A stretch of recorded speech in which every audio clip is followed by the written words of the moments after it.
दिसत नाही वय माझ्यासारख्या लहान मुलीला मदतीची गरज आहे आणि तू बघून बी न बघितलं का करतोयस वय?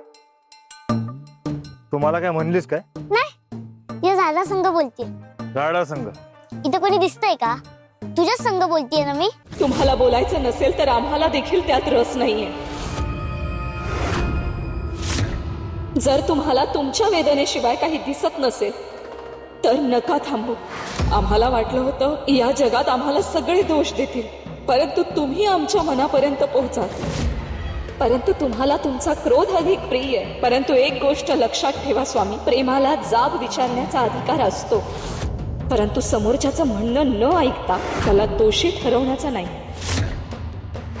आणि विश्वास तुटला की त्याची वेदना कोणत्याही शस्त्राच्या घावापेक्षा जास्त खोल असते देवी. तुम्हाला केवळ आमचा निर्णय दिसतो.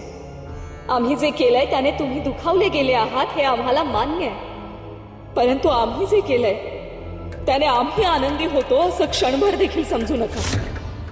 ज्या क्षणी आम्ही मंडपातून बाहेर पडलो होतो त्या क्षणी आम्ही आमचं सुख, आमचं स्वप्न, आमचं मन सगळं मागे सोडलं होतं. आज तुम्ही आम्हाला दोष देत आहात, परंतु काळ एक दिवस दाखवेल की आम्ही तुमच्यापासून दूर नव्हतो गेलो. तुम्ही आमच्याकडे केवळ आमच्या क्रोधातून पाहत आहात देवी, पण या क्रोधाच्या मुळाशी काय आहे हे जाणून घेण्याचा तुम्ही जरा देखील प्रयत्न करत नाही आहात देवी. आम्हाला विवाह मोडल्याचं दुःख नाहीये देवी, आम्हाला दुःख आहे ते तुमच्या मौनाचं.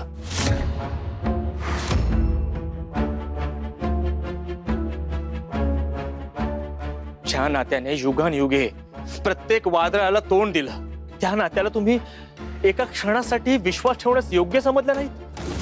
तुम्ही म्हणताय नियतीने तुम्हाला भाग पाडलं, पण नियतीने तुमचे शब्द हिरावून घेतले नव्हते देवी. तुमच्या मनात काय सुरू आहे हे सांगण्यापासून तुम्हाला कोणीही रोखलं नव्हतं. म्हणूनच आज घायाळ तुमच्या निर्णयामुळे नाही झालो देवी, घायाळ झालो आहोत त्या विश्वासामुळे. मग ऐका, तुम्ही आम्हाला आज दोषी ठरवत असाल तर मग ते तसंच राहू द्या, परंतु आम्ही आमच्या निर्णयासाठी क्षमा मागणार नाही. कारण आम्ही जो निर्णय घेतलाय तो स्वतःसाठी नाही घेतलाय, आणि एक दिवस याची तुम्हाला नक्की जाणीव होईल. आणि कदाचित त्या दिवशी तुम्हाला देखील कळेल देवी की संपूर्ण सृष्टीचं ओझं उचलत असताना एखाद्या हृदयाला एकटं सोडण्याची किंमत किती मोठी असते.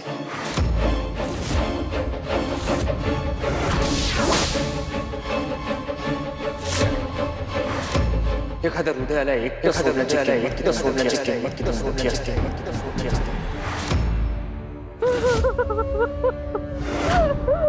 आता काय झालं?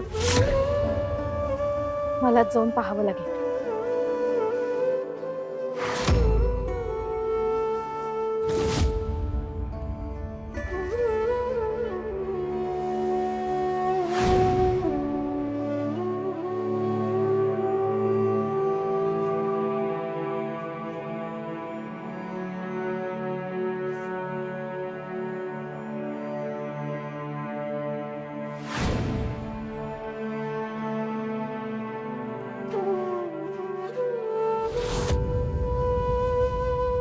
काकू,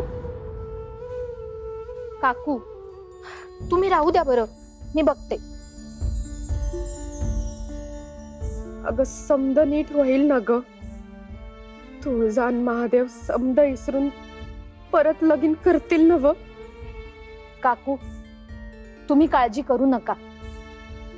देवी आत्ता महादेवांना भेटायला गेल्या आहेत ना, त्या रिकाम्या हाती परत येणाऱ्यांपैकी नक्कीच नाहीये. त्यांच्यात आत्ता राग असला, मतभेद असले तरी युगानुयुगांच्या विश्वासावर उभं असलेलं नातं आहे त्यांचं, आणि मला देखील पूर्ण विश्वास आहे देवी सगळं नीट करूनच परत येतील. पद्मा, तुला ठाऊ आहे, खरं तर महादेवांनीच नारद मुनींना माझ्याकडं पत्रिका घेऊन पाठवलं होतं, आणि मला दृष्टांत बी दिला होता. माझ्या स्वप्नात आले होते ते.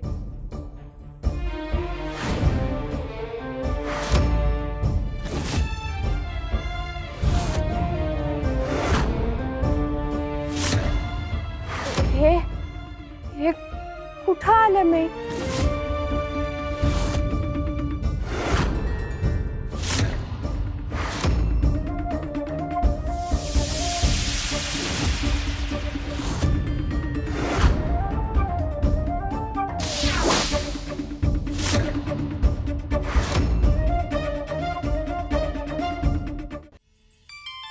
महादेव, साक्षात महादेव. या गंगाईकडून महादेवांना प्रणाम. कल्याण मस्तू गंगाई.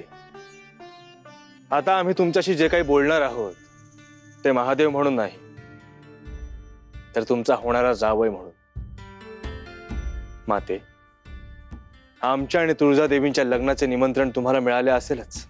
वय, ते बघून लई आनंद झाला बघा. म्हणजे खरं सांगेन, खोटं बोलणार नाही. पहिल्या येळी जेव्हा तुळजाचं तुमच्याशी लगीन ठरलं होतं तेव्हा माझा विरोध होता, पण मग यांनी समजावलं मला. म्हणे तुमचं जन्मोजन्मीची गाठ आहे. मग मी पण धन्य झाले बघा. आम्ही सुद्धा या विवाहासाठी खूप उत्सुक आहोत, परंतु एक चिंता आम्हाला सतावते आहे. चिंता? कसली चिंता महादेव? आम्हाला एक संकेत मिळाला होता माते, आणि त्या संकेतानुसार या विवाहात काही अडचणी येणार आहेत अशी शंका आम्हाला आहे. आणि ती शंका उगाच नाहीये माते, कारण देवीने जे जे अवतार धारण केले त्या प्रत्येक अवतारात आमच्या मिलनाच्या मार्गात काही ना काहीतरी अडथळे उभे राहिलेच आहेत. आणि असं काही बी होणार नाही बघा. जे कोणी माझ्या लेकीच्या लग्नाला नजर लावल त्याला आधी मला ओलांडून जावं लागल बघा. असं होईलच असं नाहीये माते, परंतु हा विवाह सुरळीत पार पाडण्यासाठी आम्हाला तुमच्या सहाय्याची गरज आहे. अहो, काय बोलताय तुम्ही? साक्षात महादेवांना माझी गरज. तुम्ही फक्त आदेश करा, तुम्हाला हवं ते करीन मी बघा. माते, तुळजादेवी सध्या स्वतःच्या कार्यामध्ये इतक्या व्यस्त आहेत की त्यांना स्वतःकडे देखील लक्ष देण्याचा वेळ नाही. या विवाहासाठी त्यांना जरा स्वतःसाठी जगायला, स्वतःची काळजी घ्यायला भाग पाडा. जगाची चिंता ते कायम घेत राहतीलच, पण त्यांची काळजी घेण्यासाठी तुम्ही तिथे जा. मला वाटलंच होतं, तिची लहानपणापासूनची सवय आहे बघा. पण तुम्ही काही बी काळजी करू नका, तुमचं लगीन होणार म्हणजे होणारच.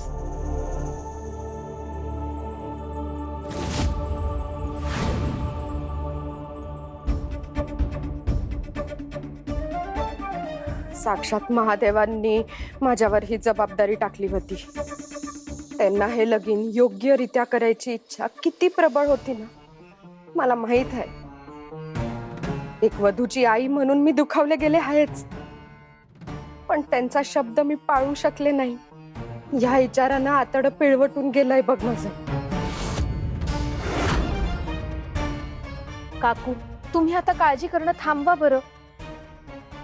हे बघा, वधूची आई म्हणून आणि महादेवांनी सोपवलेली जबाबदारी म्हणून तुम्ही या लग्नासाठी जीव ओतून प्रयत्न केले, आणि मला खात्री आहे देवी महादेवांना सगळं सत्य सांगतील आणि ते सुद्धा त्यांच्या मनातलं समजून घेतीलच.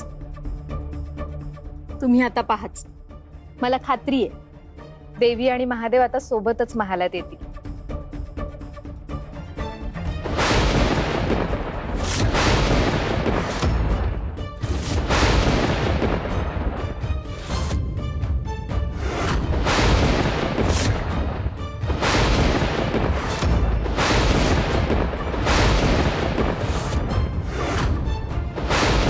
हे काय घडतंय? हे आभाळ क्षणाक्षणाला कसं बदलतंय? आता तर ऊन होतं, पण आता हे असं. शिवा आणि शक्तीच्या मनात जे उमटतं त्याचे पडसाद निसर्गात उमटतातच. त्यांचा समेट झाला असता तर कदाचित वादळ ओसरलं असतं, ऋतूंनीही आपला स्वभाव बदलला असता. पण बाहेर अजूनही आभाळ दाटून आलं, वारे अस्वस्थ आहेत. म्हणजे त्यांच्या मनातलाही गुंता अजून सुटलेला नाही. नेमकं त्यांच्या भेटीत काय घडलं असेल? पद्मा, अगं हे असं काय घडतंय, काय होतंय, याचा काय अर्थ आहे?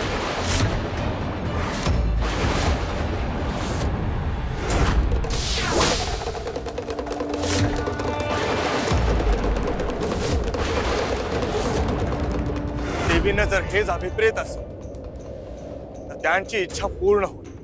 आजपासून आम्ही आमच्या सर्व अपेक्षा, सर्व आकांक्षा आणि सर्व बंधने त्यागतो.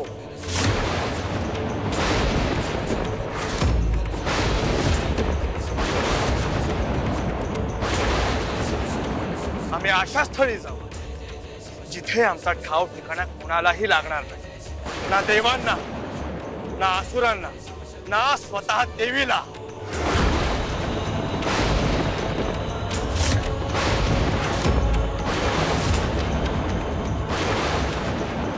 आमचे रूप सर्वसामान्य असेल, आम्ही कोणाचेही आराध्य नसू, ना कोणाचे आधार. एकेकाळी जसे होतो तसेच पुन्हा हो.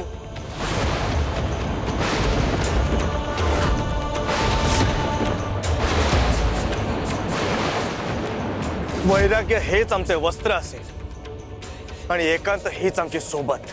पार्वतीच्या प्रेमाने आम्हाला संसाराशी जोडले, त्यांच्या सहवासाने आमच्या अस्तित्वाला नवे अर्थ आले. परंतु आज त्याच सर्व अर्थाला त्यागण्याची वेळ आली आहे.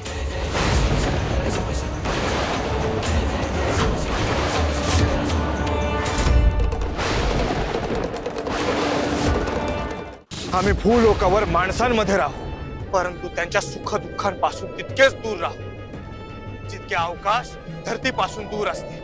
आणि देवींच्या कोणत्याही मानवी जीवनात आम्ही कधीही हस्तक्षेप करणार नाही.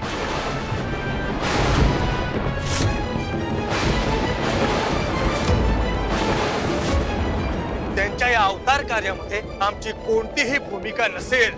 आजपासून त्यांच्या नियतीचा निर्णय त्यांच्या हातात आणि आमच्या नियतीचा निर्णय आमच्या वैराग्यात हेच योग्य आहे.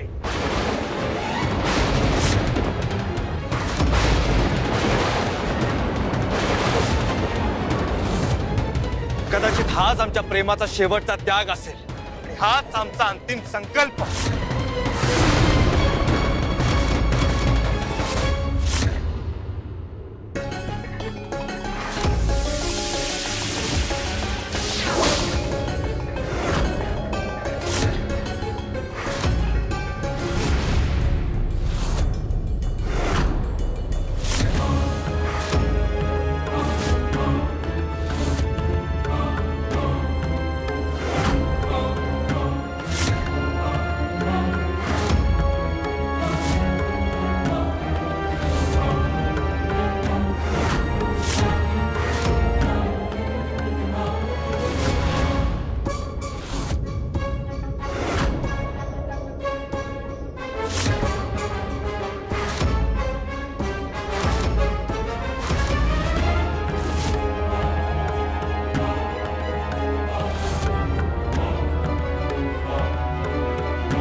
देवी, आलात तुम्ही? काय झालं तिथे? तुमचं महादेवांशी बोलणं झालं ना? बोला ना देवी, तुमची आणि महादेवांची भेट तरी झाली ना? अहो सांगा ना, काय झालं? ते काय म्हणले असतील मला माहित आहे. जर महादेवांना हिचं म्हणणं पटलं असतं तर आज ते हितं तुळजाच्या शेजारी उभे असते. निसर्गाचे संकेत मला कळत नसतील पद्मा, पण महादेव हितं आले नाही याचा अर्थ तुला एव्हाना कळलंच असेल ना पद्मा? मला वाटलं होतं तू जाऊन त्यांची समजूत काढशील, पण उलट तूच त्यांच्यावर रागावून आली आहेस. काकू अहो, माझ्या लेकीला मी चांगलंच ओळखते. समध्या भांडणात हिलाच जिंकायचं असतं. चेहऱ्यावर लिहिलंय हिच्या. समजूत नाही, भांडण करून आली आहे ही. मग काय करणं अपेक्षित होतं? आम्ही त्यांना थांबवण्याचा प्रयत्न केला नाही का? आम्ही त्यांच्याशी बोलण्याचा प्रयत्न केला नाही का? आम्ही पुन्हा पुन्हा त्यांना समजू पाहत होतो, आमची बाजू मांडू पाहत होतो, परंतु त्यांनी आमचा एकही शब्द ऐकला नाही. झाली असेल आमची चूक, पण ती सुधारायची संधी देखील आम्हाला न देता आम्हाला दोषी मानलं त्यांनी आणि न बोलता निघून गेले. कुठे निघून गेले? नाही माहित. आम्ही योगविद्येच्या सहाय्याने त्यांना शोधण्याचा प्रयत्न केला, परंतु त्यांनी दिव्य दृष्टीपासून स्वतःला लपवून ठेवलंय. अगं हे काय करून बसलीस तुळजा? अगं तुझ्या एका हट्टापायी आणि एका चुकीच्या निर्णयासाठी एवढं मोठं संकट ओढवून घ्यायची काय गरज होती? जे प्रेम मिळवण्यासाठी तू जन्मोजन्मी तप केला आहेस, आज तेच प्रेम तुझ्यापासून दूर चाललं आहे. महादेवांनी किती वेळेला तुला समजून घेतलं, किती वेळेला तुझ्या प्रत्येक निर्णयामागे उभे राहिले आहेत, पण आज त्यांनाच समज सोडून जायची वेळ आली आहे.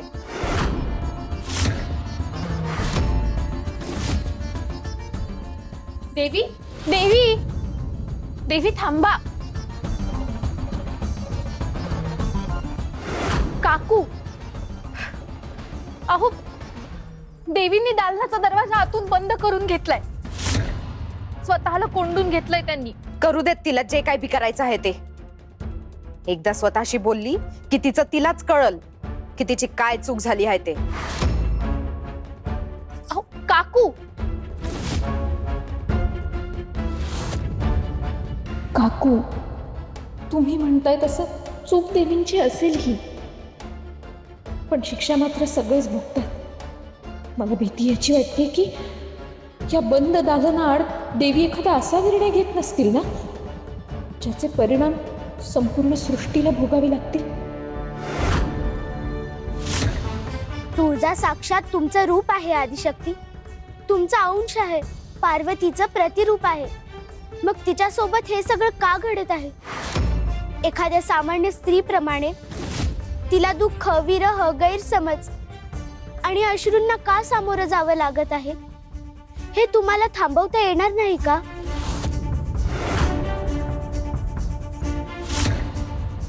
कारण तुळजाने देवीचं नव्हे मानवाचं रूप धारण केलंय. पण ती तर सर्वशक्तिमान आहे. मग या भावनांच्या बंधनात ती कशी अडकू शकते? मानवी रूप धारण केल्यावर मानवी भावना देखील स्वीकाराव्या लागतात. मूळ माया त्यापासून सुटका नाही. राग, प्रेम, मोह, वेदना, आनंद, दुःख हे त्या रूपाचे स्वाभाविक गुणधर्म आहेत. मग गंगाई तिच्याशी इतकं कठोर का वागत आहे? कारण गंगाईसाठी तुळजा विश्वाची माता नाही, ती तिची लेक आहे. प्रत्येक आई आपल्या लेकरांच्या चुकांवर रागावते, त्याची काळजी करते, त्याच्यासाठी व्याकुळ होते. गंगाई देखील त्याला अपवाद नाही. आणि तुळजा ती हे सगळं का सहन करत आहे? कारण तुळजा जरी संपूर्ण विश्वाची माता असली तरी आपल्या आईसमोर आजही ती एका लहान मुलीसारखीच आहे. आईचे शब्द तिच्या मनाला लागतात, तिचा राग तिला दुःख देतो आणि आईची माया तिला आधार देते. म्हणजे या वेदनांमधून तिला जावंच लागणार? होय, कारण एखादी देवी जेव्हा मानव बनते तेव्हा तिला केवळ मानवाचं रक्षण करायचं नसतं, तर त्यांची सुखदुःखही जगायची असतात. म्हणजे हे सारे तिच्या अवताराचा भाग आहे? अगदी. ही नाती, ह्या भावना, हे प्रेम आणि हा विरह हे सारं तिच्या भोवती गुंतत जाणार आणि त्यातूनच तिला तिचं कार्य पूर्ण करावं लागणार. कारण शक्तीची खरी परीक्षा युद्धात नसते, तर भावनांच्या वादळात स्वतःला सांभाळण्यात असते.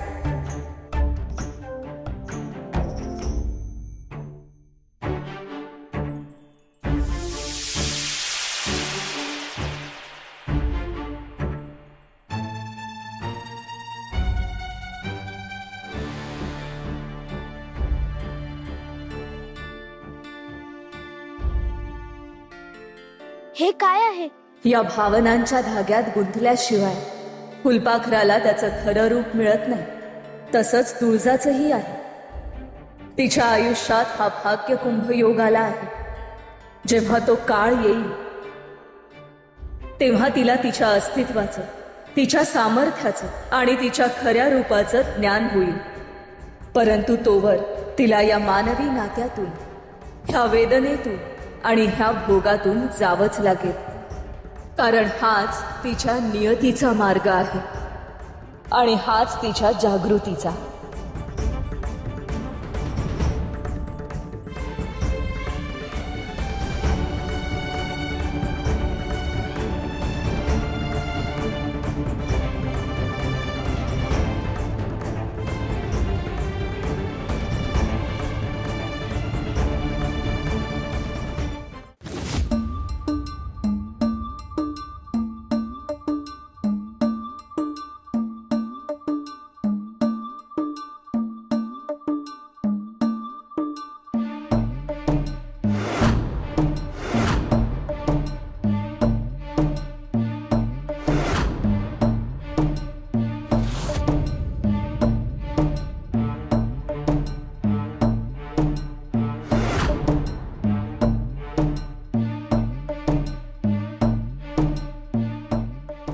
ए बाबा ए थांब.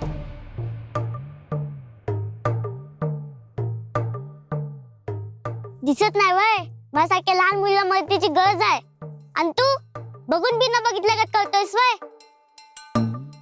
तुम्हाला काय म्हणलीस काय? नाही, या झाडा संघ बोलते. झाडा संघ? इथं कोणी दिसतंय का? तुझ्याच संघ बोलतीये ना मी. तुझ्यापेक्षा मोठ्या माणसांची आदराने बोलायचं हे तुला कोणी शिकवलं नाही वाटतं? लहान मुलीला मदत करावी हे बी तुला कोणी शिकवलं नाही वाटतं? बरं बाई, सांग काय हवंय तुला? आत्ता कसं विचारलं? सांगतेस की जाऊ? नाही नाही सांगतेस. हा, मला पांढरी फुलं हवी आहेत, पण इथे कुठे बी सापडं ना. रोज येते, आज नेमकं उशीर झाला. काय आहे ना, जंगल आहे, माकडं बिकडे येतात आणि घेऊन जातात. आता तुला प्रश्न पडला असेल, माकडाला फुलं कशाला पाहिजे? नाही, प्रश्न बरोबर आहे, पण माकडांना आपल्यासारखे डोसकं नसतं ना. मग फुलं समजून फुलं खातात. ए तर हसू नकोस, माझी मदत बी कर, नाहीतर मैं तुला शाप देईल. शाप देता येतो का तुला शाप? हो. हा? तुझा श्राप देता येत नाही, पण मी द्यायचा प्रयत्न करेन. मग तुला बी कळेल आणि मला बी कळेल श्राप दिल्यावर काय होतंय. नाही नको, आज इकडे दुःखाचा ओझ आहे, तुझा शाप नको. आणि काय बोललास? काय नाही, ज्या झाडावर तू दगड मारत होतीस त्या झाडावर आहेत की पांढरी फुलं, बघ. दिसत नाही का तुला? कुठे आहेत फुलं? पूर्वी होते, आता नाहीत म्हणून रागाने दगड मारते त्याच्यावर. दाखव कुठे आहेत फुलं, दाखव.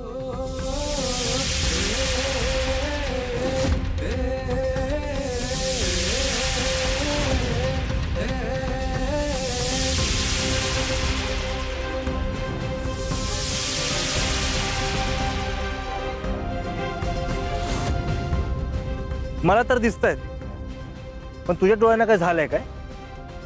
तिकडे बघ की, सगळी पांढरी फुलं तशीच आहेत अजून तिकडं.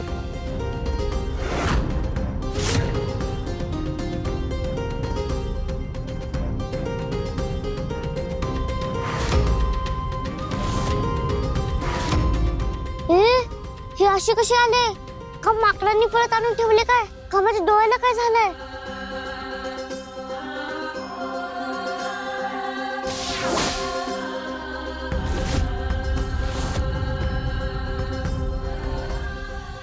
हे खरंच फुलं आहेत की?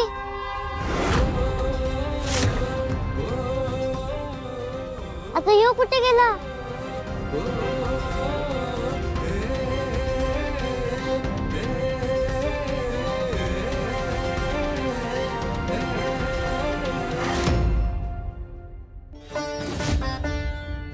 आमची देवी आई मध्येच लगीन सोडून निघून गेली. कधी कधी एखादा निर्णय दिसतो तितका सोपा नसतो, पण माणसाला दिसतं तेच खरं वाटतं ग. पण जर त्या निर्णयामागे अनेकांच्या भल्याचा विचार असेल तर मग ते भलं कुणाला तरी दिसलं पाहिजे ना पुरी. महादेवांचा चेहरा पाहिलाय का कुणी? गंगाईची अवस्था काय झाली पाहिलं कुणी? गावकऱ्यांच्या डोळ्यातलं पाहिलं का पाणी कुणी? युगानयुगे आम्ही तुमच्यावर विश्वास ठेवला देवी, पण काल प्रथमच तुम्ही आमच्याशी सत्य वाटून घेण्याऐवजी मौन निवडलत. पण नात्यात जिथे मौन येतं तिथे विश्वास तुटायला सुरुवात होते देवी. तुम्ही आम्हाला आज दोषी ठरवत असाल तर मग ते तसंच राहू द्या, कारण आम्ही जो निर्णय घेतला तो स्वतःसाठी नाही घेतला आणि एक दिवस याची तुम्हाला नक्की जाणीव होईल. आणि कदाचित त्या दिवशी तुम्हाला देखील कळेल ते की संपूर्ण सृष्टीचं ओझं उचलत असताना एखाद्या हृदयाला एकटं सोडण्याची किंमत किती मोठी असते. जे प्रेम मिळवण्यासाठी तू जन्मोजन्मी तप केला आहेस, आज तेच प्रेम तुझ्यापासून दूर चाललं आहे. महादेवांनी किती वेळेला तुला समजून घेतलं, किती वेळेला तुझ्या प्रत्येक निर्णयामागे उभे राहिले आहेत, पण आज त्यांनाच समज सोडून जायची वेळ आली आहे. सगळे माझ्याकडेच बोट दाखवत आहेत. मग खरंच चूक माझी आहे का की योग्य ते करण्याच्या प्रयत्नात मी माझ्या जवळच्या माणसांनाच दूर केलंय? एकीकडे मी दुखावलेले अनेक लोक आहेत, तर दुसरीकडे संपूर्ण विश्वाचं भविष्य. काय करावं? ताई, तुळजा ताई, दार उघड ना. ताई, अगं दार उघड की. ताई, बाहेर ये ना. बाहेर ये ना ताई. ताई, अगं माझ्याशी तरी बोल. ताई, ताई. आंबा, चल बरं, असा हट्ट नको करूस. देवींना काही काळ एकटं राहू दे. चल. अगं मला ताई संग बोलायचंय. आंबा, नंतर जाऊया बाळा. चल बरं तू. अगं पद्मा ताई, मला तुझ्या ताई सोबत बोलायचंय. तू बस बरं इथे. तुझ्या ताईला काय झालं? ती बाहेर का येत नाहीये? तिने महादेवांबरोबर भांडण केलं आहे का? असं असेल तर आताच महादेवांकडे चल. मी महादेवांना चेतावणी दिली होती, जर ते माझ्या बहिणीवर रागवले तर मी त्यांना शिक्षा करेल. आंबा, असं बोलायचं नाही. हा बरं बाई, आपण महादेवांकडे जाऊ आणि त्यांच्याशी खूप भांडू. झालं? तुम्हाला आताच महादेवांकडे घेऊन चल. अगं आंबा, आंबा थांब बरं. काय करणार आहेस महादेवांकडे जाऊन? महादेव तिथे असायला तरी हवेत ना. तुझ्या ताईला सुद्धा माहिती नाहीये महादेव आता कुठे आहेत. ते कुठे असतील मग? माहिती नाही ग बाळा, पण तू काळजी नको करूस. महादेव आणि देवींमध्ये अशी भांडणं अनेकदा झाली. भांडण? हो, एकदा तर रागावून महादेव कैलास सुद्धा सोडून निघून गेले होते, माहितीये? मग काय झालं? अगं बाळा, ती खूप जुनी गोष्ट आहे. तुला माहितीये, एकदा महादेव आणि देवी पार्वती कैलासावरती बसून विरंगुळा म्हणून द्यूत खेळत होते. द्यूत? द्यूत म्हणजे सोंगट्यांचा एक खेळ. आलं लक्षात? हा, मग पहिल्या डावाचे फासे पाडले गेले आणि त्याच्यामध्ये महादेव जिंकले. आता आपल्या देवींना जरा याचा रागच आला बर का. देवींनी मनाशी ठरवलं, इथून पुढे प्रत्येक डावाचे फासे माझ्याच बाजूने पडतील. मग काय, पुढच्या डावाचे फासे पाडले गेले आणि यावेळी मात्र देवी जिंकल्या. पुन्हा एकदा फासे पाडले.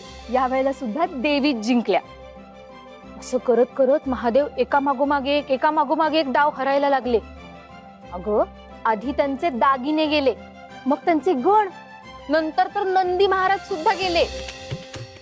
शेवटी तर अशी वेळ आली की कैलास सुद्धा पणाला लागला आणि मग शेवटच्या डावाचे फासे पाडले गेले आणि तेव्हाही देवीच जिंकल्या. मग काय, महादेव रागावले.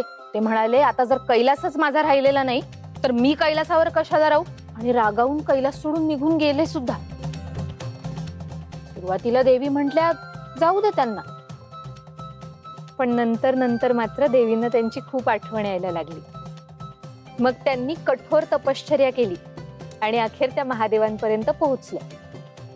मग थोडंसं प्रेम, थोडी समजूत आणि थोडासा वाद, महादेवांचा राग अखेरीस विरघळला आणि मग शेवटी देवी आणि महादेव परत कैलासावरती राहायला आले. कारण त्यांच्या आयुष्यात कितीही फासे पाडले गेले तरी शेवटी प्रेमाचाच डाव जिंकत असे. त्यामुळे त्यांच्यात असे वाद होतच असतात अगं बाळा. पण तुला गंमत माहितीये, त्यांच्या प्रत्येक वादाच्या मुळाशी प्रेमच असतं. त्यामुळे ज्या क्षणी देवींना महादेवांसोबत घालवलेले हे जुने क्षण आठवतील ना, तेव्हा हे अंतर फार काळ टिकणार नाही बघ.